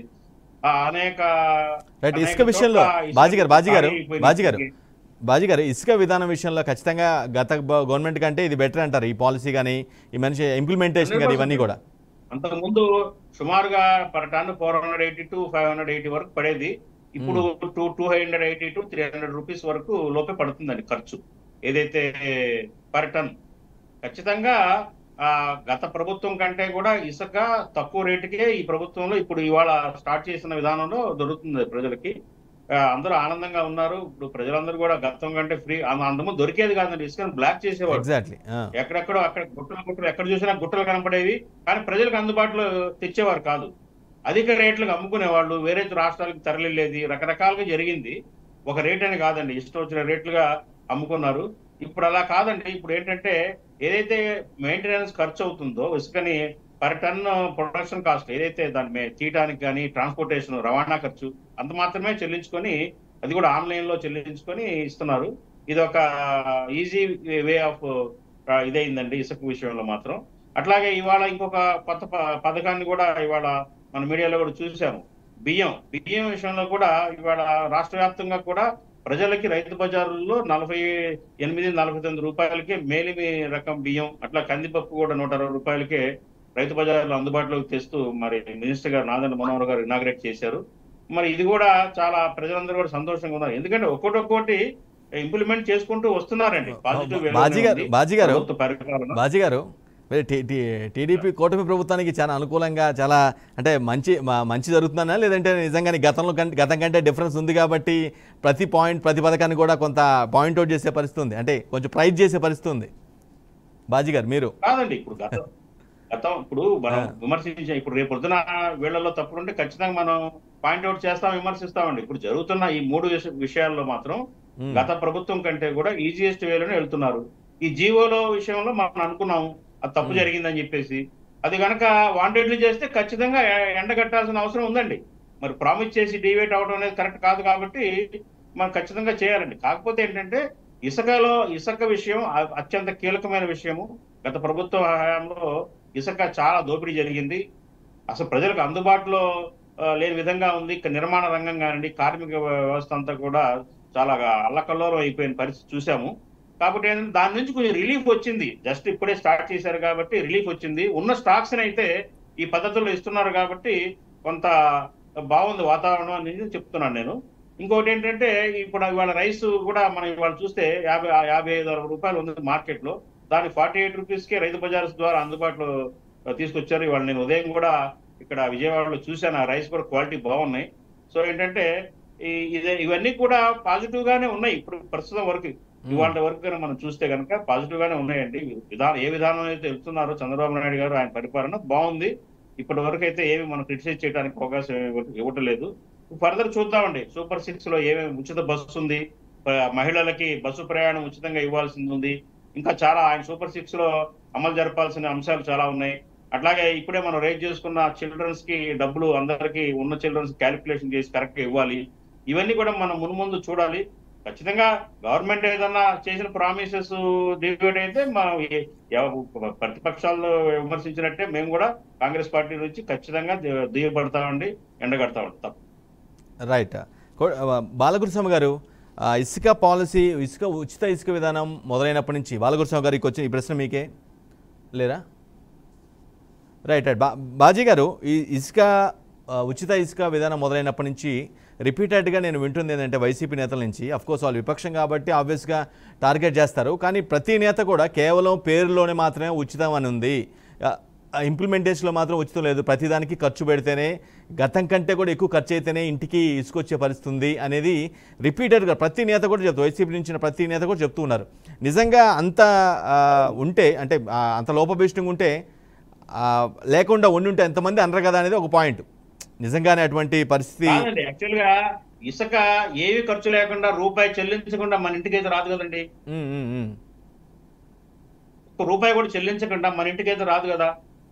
ఇసుక నదిలో నుంచి దాని తవ్వుకొని తీసుకురావాలి, రీచ్లకి దానికి రవాణా అవుతుంది, తవ్వినందుకు ఖర్చు అవుతుంది, అట్లాగే ఆ రీచ్ మెయింటెనెన్స్, దాని సెక్యూరిటీ ఖర్చు అవుతుంది, అట్లాగే అక్కడ రీచ్ నుంచి లిఫ్ట్ చేసి లోడ్ చేయడానికి ఖర్చు అవుతుంది, లోడ్ చేసిన ఇసుక లారీ ఆ ట్రక్ ద్వారా డెస్టినేషన్ కి హౌస్ హోల్డ్స్ దగ్గరికి రావడానికి రవాణా ఖర్చు అవుతుంది. ఇవన్నీ కూడా మరి భరించాల్సిన పరిస్థితే కదా అది. ఇది కొత్త కాదండి. గతంలో కూడా చంద్రబాబు నాయుడు గారు అంతకుముందు పరిపాలనలో కూడా ఇదే విధానాన్ని అమలు చేశారండి. కాకపోతే అప్పటికి ఇప్పటికి తేడా ఏంటంటే రవాణా ఖర్చులు ఇతరత్ర వ్యయాలు పెరిగినాయి. అంతే ఈ 5 ఏళ్ల కాలంలో పెరిగినాయి తప్ప ఇది పాత పాలసీ అనండి, కొత్తగా మార్చింది ఏమి లేదు. కాకపోతే జగన్మోహన్ రెడ్డి గారి హయాంలో ఇంకో రకంగా ఉండేదండి. అదేంటంటే ప్రైవేటు వ్యక్తులు ఆ గుత్తాధిపత్యంలోకి ఇసుకంతా వెళ్ళిపోయి వాళ్ళు ఒక చోట స్టోర్ చేసి దాని టన్నుల లెక్కన అమ్మటం జరిగింది. అది ఒక్కొక్కరు ఒక్కో రేటు, డిమాండ్ అండ్ సప్లై లాగా దాన్ని చేశారు. చాలా చోట్ల అయితే ఇసుక అందుబాటులో లేక నిర్మాణాలు ఆగిపోయినాయి. అఫోర్డబుల్ రేట్లు దొరకలేదు. ఖచ్చితంగా అది నిజం, వాస్తవం. చాలా మంది దాని బాధితులు ఉన్నారు. మరి నిర్మాణ రంగం కానివ్వండి, రియల్ ఎస్టేట్ రంగం కానివ్వండి, ఇసుకలు దొరకనందువల్లే ఆగిపోయిన సందర్భాలు బోల్డ్ చూసాము. తద్వారా కార్మికులకి రోజు ఉపాధి దొరికే బిల్డింగ్ కార్మికులకి అయితే పనులు దొరకని పరిస్థితి కూడా ఉండి ఇళ్ల దగ్గరే ఉండిపోయిన రోజులు కూడా చూసామండి. మేము ప్రాక్టికల్ గా క్షేత్రస్థాయిలో అబ్జర్వేషన్స్ తోటి చెప్తున్నాండి. కానీ ఈవేళ మరి స్టార్ట్ చేశారు. ఉన్న స్టాక్ మళ్ళీ కొత్తగా ఇసుకని తవ్వుకొని తీసుకొచ్చి మళ్ళీ స్టాక్ పెట్టే పరిస్థితి కాదండి. ఉన్న స్టాక్స్ ని వాళ్ళు సప్లై చేస్తున్నారు. ఈ సప్లై చేసే విధానంలో ఏంటంటే ఇవాళ per ton 280 rupees to 300 rupees వరకు వస్తుంది. ఎక్కడన్నా ఎవరన్నా ఎక్కువ రేటుకి మళ్ళీ మధ్యవర్తులు కూడా ఉంటారండి. దీంట్లో మధ్యవర్తులు కూడా ఇసుకలో మీడియేటర్స్ వాళ్ళు ఏం చేస్తారంటే అక్కడ తెచ్చుకొని కొంత లాభం వేసుకొని మళ్ళీ అమ్ముకోవటం అది కూడా జరుగుతూ ఉంది. కాకపోతే అది ఈ విజిలెన్స్ శాఖ ఏదైతే మైనింగ్ డిపార్ట్మెంట్ లో ఉన్న విజిలెన్స్ శాఖ నిఘా పెట్టి అలాంటివి కూడా జరగకుండా ఉంటే మరి ప్రభుత్వానికి చెడ్డ పేరు రాదండి. కాకపోతే నేను మాట్లాడుతుంది ఏంటంటే ఎవరైతే నీడీ పర్సన్ ఉన్నాడో ఆధార్ కార్డు ద్వారా రీచ్కి వెళ్ళి నాకు ఇంత ఇసుక కావాలని ఆధారాలు, నిర్మాణం చేసుకుంటున్న ప్లాను, తర్వాత అతని యొక్క రిక్వైర్మెంట్ యొక్క డిమాండ్ అవి కనుక పెట్టి తెచ్చుకుంటే కనుక 20 టన్స్ వరకు ఇస్తున్నారు. పర్ టన్కి ఇంత క్యాలిక్యులేషన్ చేసి రవాణా ఖర్చు, మెయింటెనెన్స్ ఖర్చు చెల్లించుకొని ఆన్లైన్లోనే అది కూడా చెల్లించుకొని ఇస్తున్నారండి. అది కరెక్ట్ గానే ట్రాన్స్పరెంట్ గానే జరుగుతుంది.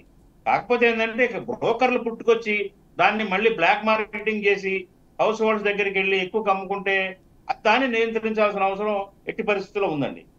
కాబట్టి ఏంటంటే ప్రస్తుతం అమలు జరుగుతున్న ఇసుక విధానం అయితే ట్రాన్స్పరెంట్ గానే ఉంది, సరళంగానే ఉందండి. లాస్ట్ గవర్నమెంట్ లో జరిగిన విధానంతో పోలిస్తే కనుక మంచిగానే జరుగుతుందని చెప్పేసి నా అభిప్రాయం. కాకపోతే ఫ్యూచర్ లో ఇది కంటిన్యూ ఇలాగే చేయాలి. ఈ గవర్నమెంట్ ఉన్న 5 ఏళ్ల కాలంలో కూడా ఖచ్చితంగా ఇదే పాలసీని అమలు జరిపి ప్రజల మీద మరింత ఇసుక భారం పడకుండా చూడాల్సిన బాధ్యత ఎంతైనా ఈ ప్రభుత్వం మీద ఉందని చెప్పేసి నేను చెప్పగలను. రైట్. బాలగురుస్వామి గారు, ఎప్పుడైతే మీరు ఉచిత ఇసుక విధానం మొదలుపెట్టారు, ప్రారంభించారో అప్పటి నుంచి కూడా వన్ సైడెడ్గా వైసీపీ నుంచి అయితే కొంత విమర్శాత్మక ధోరణి, చాలా జస్ట్ ఏదో బై నేమ్ సేక్ మాత్రమే ఉచితం, అంతా కూడా ఖర్చు చాలా ఖర్చు దోపిడీ చేసేస్తున్నారనేది దీని మీద రిపీటెడ్గా వినిపిస్తుంది వైసీపీ నుంచి. కానీ నిజంగా అంత ప్రాపర్గా మీరు చెప్పినంత ప్రాపర్గా ఉండుంటే ఈ విధమైన రియాక్షన్ వచ్చి ఉండేది కాదు కదా అనేది నా పాయింట్. వెంకట గారు, నేను ఒక వీడియో చూశాను. కొడాల నాని కూడా సొంత ట్రాక్టర్ వేసుకొని ఇసుక దగ్గరికి వెళ్ళి ఇసుక విధానాన్ని చూసి అతను ఊపుకుంటా నడుచుకుంటా వచ్చాడు. ఎందుకనంటే ఇసుక విధానం అనేది లోపభూయిష్టంగా ఉన్న వాళ్ళకన్నా మేము ఎక్కువ కమ్ముంటే ఖచ్చితంగా ఈ పాటికి చిలువలు పలవలు చేసి మాట్లాడుండేవాళ్ళు. ఎందుకనంటే ఈ రోజు రాష్ట్రంలో జనాలందరూ చూస్తున్నారు టన్నుకి ఎంత తీసుకుంటున్నారు, గతంలో టన్నుకి ఎంత తీసుకుంటున్నారు, ఇప్పుడు ఎంత తీసుకున్నారు, రవాణా ఛార్జ్ గతంలో ఎంత ఉంది, ఇప్పుడు ఎంత ఉంది, ఇవన్నీ చూస్తా ఉన్నారు జనాలు. ఏ ఊరు వెళ్ళినా కూడా మీరు హైవేలో కావచ్చు, ఒక ఎమ్మెల్యే నియోజకవర్గంలో నుంచి వెళ్తా ఉంటే ఇసుక కొండలు డంప్ చేసి ఉన్నారు. ఆ డంప్ చేసే ఇసుకలో కూడా నాకు తెలిసి సముద్రం వంచున ఉన్న ఏరియాలో అయితే ఆ సముద్రం వంచున దొరికే ఇసుక తీసుకొచ్చి దీంట్లో కూడా కలిపి ఇసుకను కూడా కక్కుర్తిగా మేసిన వ్యక్తులు వీళ్ళు, వైసీపీ వాళ్ళు. మేము అలా చేయట్లేదు సార్, మేము అలా చేయట్లేదు. మేము ఎందుకనంటే ఇసుక విధానం పాలసీ తీసుకొచ్చాము, ఈ రోజు జనాలందరికీ అందుబాటులో ఉండేటట్టు చేశాం. ఎందుకనంటే ఈ రోజు ఇప్పుడు చూసిన ఇసుక విధానానికి వాళ్ళు గవర్నమెంట్ లోకి వచ్చిన తర్వాత ఏం చేశారనే చూసాం. ఇసుకను బ్యాన్ చేసేసి దాదాపు కొన్ని వేల మంది రోడ్డును పడే విధంగా తాపీ మేస్త్రులు కావచ్చు, సిమెంటు స్టీల్ అమ్మే షాపుల వాళ్ళు కావచ్చు. ఎందుకనంటే కన్స్ట్రక్షన్స్ అనేది ఒక విభాగం ఆగిపోతే దాని ద్వారా ఎన్ని విభాగాలు ఆగిపోతున్నాయో చూడండి. ప్రతిదీ ప్లంబర్ వర్కర్ కావచ్చు, టైల్స్ వర్కర్ కావచ్చు, శానిటరీ వర్కర్లు చేసేవాళ్ళు కావచ్చు, బేల్దారి మేస్త్రులు కావచ్చు, తాపీ మేస్త్రులు కావచ్చు, లేదు స్లాబ్కి సంబంధించిన వస్తువులు ఇచ్చేవాళ్ళు కావచ్చు, ప్రతి ఒక్క వ్యక్తి కూడా ఆ సంబంధిత వర్కులు చేసేవాళ్ళు ప్రతి ఒక్కరు కూడా ఇబ్బంది పడింది మనం రాష్ట్రంలో చూసాం. ఎందుకనంటే బోటు ద్వారా మన కృష్ణా నదిలో బోటు ద్వారా వెళ్ళి ఇసుక తీసుకొచ్చి అమ్మే పరిస్థితి ఉండింది గతంలో. దాన్ని కూడా వీళ్ళు అరికట్టేసి చాలా మంది ఉరేసుకొని చచ్చిపోయే పరిస్థితులు తీసుకొచ్చింది గత ప్రభుత్వం. వాళ్ళు ఏం చేశారనేది ఒక్కసారి ఆత్మవిమర్శగా చేసుకుంటే, వాళ్ళు నిజంగా అన్నమే తినుంటే, అన్నం తిన్న ఆలోచనలు చేసుంటే, వాళ్ళు 2019 వాళ్ళు వచ్చిన తర్వాత ఎలాంటి విధానాలు ప్రవేశపెట్టారు, ఇప్పుడు ఎలా ఉందనేది ఒక్కసారి చూస్తే మళ్ళా మాట్లాడరు సార్. వీళ్ళ మా గురించి మాట్లాడేది, వీళ్ళ మా ప్రభుత్వం గురించి మాట్లాడేది. ఇంకొకటి సార్, నేనేం చెప్తున్నానంటే వాళ్ళ ప్రభుత్వం వచ్చిన తర్వాత రాష్ట్రంలో సుమారుగా 18 లక్షల రేషన్ కార్డులు తీసేశారు. నేను గతంలో కూడా చెప్పడం జరిగింది. కరెంటు బిల్లుని మ్యాండేటరీగా తీసుకొని కరెంటు బిల్లు 8,000 రూపాయలు 3,000 రూపాయలు వచ్చింది. ఇన్ని యూనిట్లు కాలిందంటే వాళ్ళు ఆ పథకాలకి అనర్హులు. ఈ రోజు చాలా మంది చిన్న చిన్న ఇళ్లలో ఉండే వాళ్ళు కూడా ఈ ఎండలకు బరాయించలేక ఏసీలు తెచ్చి పెట్టుకుంటే ఒక నెలలో కూడా వాళ్ళు పెట్టిన టార్గెట్ కరెంటు బిల్లు వచ్చిందంటే వాళ్ళు అనర్హుల కింద తీసేశారు. 1000 చదరపు అడుగులు స్లాబ్ ఉన్న వ్యక్తులకి వీళ్ళు పెన్షన్లు తీసేశారు, అన్ని తీసేశారు. అంటే వీళ్ళు మాత్రం ప్యాలెస్లు కట్టుకోవచ్చు. దాదాపు 3 డజన్ ప్యాలెస్లు కట్టుకొని వీళ్ళు ఉన్నారు. వీళ్ళు మాత్రం పెద్ద పెద్ద బిల్డింగ్ లో ఉండొచ్చు. పేదవాళ్ళకి ఎవరికైనా సరే 1000 చదరపు అడుగులు ఇల్లు ఉందంటే వాళ్ళకి సంక్షేమ పథకాలన్నీ కట్ చేసిన దుర్మార్గులు వీళ్ళు. బాలగురుస్వామి గారు, ఇసుక వాళ్ళకి బాగానే దొరికిందంటారా? ఆ ప్యాలెస్ కానీ వాటికి కానీ ఇసుక వాళ్ళకి జనాలకి ఏమో కానీ వాళ్ళకి బాగానే దొరికిందంటారా? ఇసుక బాగా మేసారు సార్, పంది కుక్కుల్లాగా మేసారు, మామూలు కాదు. వీళ్ళు ఎందుకనంటే రాష్ట్రంలో సంక్షేమ పథకాలకి ఎక్కువ మందిని అనర్హులను చేసి పేదరికంలో ఉన్న వాళ్ళందరినీ బెగ్గర్లుగా చేశారు వీళ్ళు. వాళ్ళ ఉసురు కొట్టే వీళ్ళకి ఈ రోజు 11 సీట్లు వచ్చినాయి. పేదవాళ్ళ ఉసురు కొట్టే వీళ్ళు ఇంకా మాట్లాడుతా ఉన్నారు. ప్రతి ఒక్కటి కూడా ఈ రోజు వీళ్ళు ఎక్కడ చూసినా కూడా దౌర్జన్యాలు, దోపిడీలు, దమనకాండలు చూసాం. మొన్న జగన్మోహన్ రెడ్డి మా నెల్లూరుకు వచ్చేసి ఆయన పిన్నెల్లి రామకృష్ణారెడ్డిని పరామర్శించి వచ్చి జైలు ముందుకు వచ్చి మాట్లాడుతున్నారు. ఏమండి వాళ్ళకి ఓట్లు పడట్లేదండి, వాళ్ళకి అనుకూలంగా లేదండి, దానికి ఈవీఎం పగలగొట్టాడని చెప్పి అతనే చెప్తున్నాడు. పాపం పిన్నెల్లి రామకృష్ణారెడ్డి జగన్మోహన్ రెడ్డి నమ్ముకొని 2 సంవత్సరాలు రాజకీయం చేసిన దానికి పిన్నెల్లి రామకృష్ణారెడ్డి పగలగొట్టాడని చెప్పేసి వాళ్ళ పార్టీ అధ్యక్షుడే వాళ్ళ నాయకుడే చెప్పి పాపం ఇంకా గోతిలోకి నెట్టేశాడు పిన్నెల్లిని. వీళ్ళు ఏం మాట్లాడతారో ఏం చేస్తారో అనేది వీళ్ళకి అసలు అర్థమే కాదు. ఎందుకనంటే మా ప్రభుత్వ విధానాలు, మేం పెట్టిన సంక్షేమ పథకాలు, మా అడ్మినిస్ట్రేషన్, మా పరిపాలన చూసిన తర్వాత ఈసారి మాత్రం ఇప్పుడు డబుల్ డిజిట్ వచ్చింది సార్. నేను ఎందుకనంటే వెంకట గారు గత డిబేట్ లో కూడా చెప్పాను మాకు 122 సీట్లు వస్తాయని. ఈసారి మాత్రం వీళ్ళు డబుల్ డిజిట్ లో కూడా ఉండరు, వీళ్ళ పార్టీ ఉండదు. ఇది మాత్రం ఖచ్చితంగా జరుగుతుంది. ఆంధ్ర రాష్ట్ర ప్రజలు, పేద ప్రజలందరూ కూడా చూస్తా ఉన్నారు. మేము పేదల పాలిటి పెన్నిది ఈ ప్రభుత్వం అనే విధంగా మేము పరిపాలన చేస్తాం. రైట్ కోటేశ్వర గారు, వీళ్ళు ఇది చూసేసి చచ్చిపోయే పరిస్థితిలో వీళ్ళందరూ ఎందుకంటే వీళ్ళు చేసిన దోపిడీలకి రాష్ట్రంలో జైలు పట్టం కూడా ఇప్పుడు ఏదో మాట్లాడాడు కదా, కొద్దిగా వెయిట్ రాంబాబు గారు. ఎందుకనంటే అన్ని అవినీతి చిట్టాలని బయటకు తీస్తున్నాం. ప్రతి దాంట్లో కూడా మేము శ్వేత పత్రం రిలీజ్ చేస్తున్నాం. ఇప్పటికి 3 పత్రాలు రిలీజ్ చేశాం. వీళ్ళు సోలార్ కరెంట్ వాడుకోకుండా వీళ్ళు ఇష్టం వచ్చినట్టు చేసేసి రాష్ట్రంలో ఈ రోజు ఖజానా డబ్బు 9,000 కోట్ల రూపాయలు ఈ రోజు కరెంటు వీళ్ళ నిర్వాహకం వల్ల, వీళ్ళు కరెక్ట్ గా అడ్మినిస్ట్రేషన్ లేకపోవడం వల్ల, కరెక్ట్ వినియోగం లేకపోవడం వల్ల ఈ రోజు రాష్ట్ర ప్రజలు పన్నులు కట్టిన డబ్బులు పేద ప్రజల దగ్గర నుంచి రక్తం పీడించి పన్నుల రూపంలో వసూలు చేసి అన్ని బాధి 9,000 కోట్ల రూపాయలు ఈ రోజు ఎవడబ్బ సొమ్మని తీసుకెళ్లి ఈ రోజు గంగపాలు చేశారు. మాత్రం ప్లీజ్ కంక్లూడ్ చేయాలి. రైట్ కోటేశ్వర గారు, జీవో విషయంలో పర్టికులర్గా ఈ ఏదైతే జీవో 29 ఉందో ఆ విషయంలో జీవో మార్పు చేస్తే అంటే జరిగింది తప్పిదాన్ని ఒప్పుకొని అంటే ఒక కొత్త జీవో ఇవ్వటం లేదంటే కొంత ఎక్స్ప్లెనేషన్ ఇవ్వటం వల్ల కొంత డ్యామేజ్ చర్యలు చేసుకోవచ్చేమో గవర్నమెంట్. అంటే ఇంప్లిమెంటేషన్ పార్ట్ తర్వాత ఇస్తా ఉన్నారు కనుక ఆ ఇంప్లిమెంటేషన్ పార్ట్ లో ఈ లోపాన్ని కనుక సవరిస్తే ఆ జీవోని కూడా మార్చాల్సినటువంటి అవసరం ఉండదు. ఒకవేళ డ్రాఫ్టింగ్ లో ఏదైనా పొరపాటు వస్తే అది ఇంప్లిమెంటేషన్ పార్ట్ ఇస్తా ఉన్నారు కనుక ఆ ఇంప్లిమెంటేషన్ పార్ట్ లో వివరణ ఇచ్చారనుకోండి, ఈ యాస్టేజ్ గా ఈ జీవోని అమలు చేయొచ్చు. ఎందుకంటే అది కూడా అప్పుడు జీవోలో భాగం అవుతుంది, వివరణ కూడా. అందుకని మనం ఒక రోజన్నా వెయిట్ చేద్దాం కనీసం. ఎందుకంటే వైసీపీ వాళ్ళకి చాలా తొందరగా ఉంది, వాళ్ళని కానివ్వండి, వాళ్ళ ఎజెండా వాళ్ళకి ఉంటుంది, దానికి ఎవరేం చేయలేరు. అందుకని మీడియా కానీ ఎవరైనా కానివ్వండి, రీజనబుల్ టైం కనీసం 24 hours లేదా 48 hours మీడియా అడగొచ్చు కదా. గతంలో ముఖ్యమంత్రిని అడగటానికి మీడియాకి అవకాశం లేదు, లేదా మంత్రులకి అటువంటి బాధ్యత పట్టలేదు. ఇప్పుడు అటువంటి పరిస్థితి లేదు కదా. చంద్రబాబు నాయుడు గారిని ఎవరైనా ఎక్కడైనా అడగొచ్చు, లేదా మంత్రులు ఎవరైనా ఎక్కడైనా అడగొచ్చు. అందుకని అటువంటి స్వేచ్ఛ మీడియాకు ఉంది.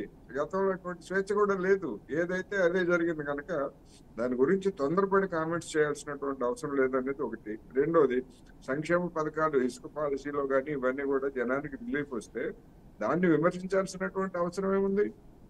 అధికార పార్టీ వాళ్ళు ఎట్లా గొప్పలు చెప్పుకుంటారు, అది వేరు, అది వాళ్ళకు ఉన్నటువంటి అవకాశం. అది గతంలో కూడా జగన్మోహన్ రెడ్డి గారు నవరత్నాలని అమలు జరుపుతున్నప్పుడు నాలాంటి వాళ్ళు అనేక మంది వాటిని సమర్థించాం, ఇప్పటికీ సమర్థిస్తున్నాం. సంక్షేమ పథకాలు ఎవరు అమలు జరిపినా, చంద్రబాబు నాయుడు గారు అమలు జరిపినా, జగన్మోహన్ రెడ్డి గారు అమలు జరిపినా అవి సమర్థనీయమే. ఏవైతే మిగతా అంశాల్లో ఎవరు తప్పు చేస్తే వాళ్ళని విమర్శించవచ్చు. గతంలో చంద్రబాబు నాయుడు గారు 2014-19లో అధికారంలో ఉన్నప్పుడు కుందూరు ఈ రొయ్యల కాలుష్యం మీద జరిగినటువంటి ఆందోళనని దారుణంగా అణిచేశాడు ఆయన. ఆ కేసులో ఉన్నటువంటి వాళ్ళు ఇప్పటికీ కోర్టుల చుట్టూ తిరుగుతున్నారు. అందుకని దాన్ని విమర్శిస్తాం, ఇప్పటికీ విమర్శిస్తాం. అదే విధంగా జగన్మోహన్ రెడ్డి గారు అణిచివేత చర్యలకు పాల్పడ్డారు, ఇప్పటికీ విమర్శిస్తాం. అది అధికారం పోయినా సరే మీరు తప్పు చేశారని చెప్తాం. అందుకని తప్పని చెప్పాలి, జరిగినటువంటి వాటిని హర్షించాలి. ఆ విధమైనటువంటి చర్యలు తీసుకోవాలనే కదా ఉంది జనం. Thank you so much Koteswara garu, thank you so much Baji garu, అదేవిధంగా బాలగురుస్వామి గారు టీడీపీ నుంచి. ఇది what a great debate. Of course GO 29 మీద వైసీపీ చేస్తున్నటువంటి అభ్యంతరాలు ఏవైతే ఉన్నాయో వాటికి ప్రభుత్వం క్లారిటీ ఇచ్చి కొంత స్పష్టమైన ప్రకటన చేస్తే ఇంకా బెటర్గా ఉంటుంది. గవర్నమెంట్పై వచ్చే ఏదైతే ఒక వైరల్ అవుతుంటే సర్క్యులేట్ అవుతూ ఉందో, కొంత అపోహ ఏదైతే నడుస్తూ ఉందో దానికి చెక్ పెట్టినట్టుగా అవుతుంది. ఇది వాటి ది గ్రేట్ డిబేట్. మరో డిబేట్ మళ్ళీ కలుద్దాం. అప్పటి వరకు చూస్తున్నారండి బీఆర్కే న్యూస్ తెలుగు సత్తా.